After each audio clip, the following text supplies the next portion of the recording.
dramatically upping the ante while rejecting the centre's proposals as meaningless amendments. Agitating farms unions on Wednesday said talks could restart only if repeal of the three new agri laws was on agenda, and added a demand for revised cost of production that will increase support price.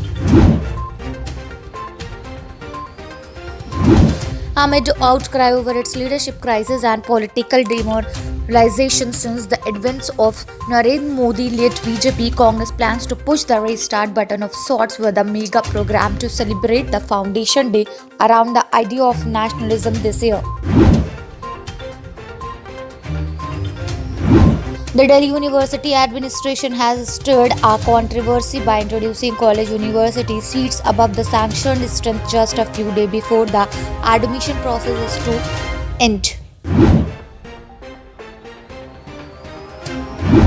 The seven-party People Alliance for Gupkar Declaration looks set to lead development councils in 9 out of 10 districts in Kashmir division, but BJP's overall dominance of the DDC poll in Jammu might still leave it short of the number required to run at least 4 of the 10 councils there.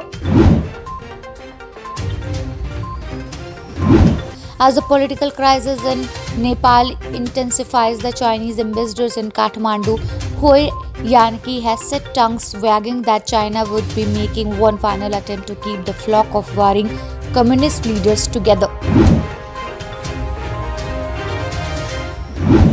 Delhi's air quality remained in severe category for the second consecutive day due to light wind, low minimum temperature, high moisture level, and poor ventilation.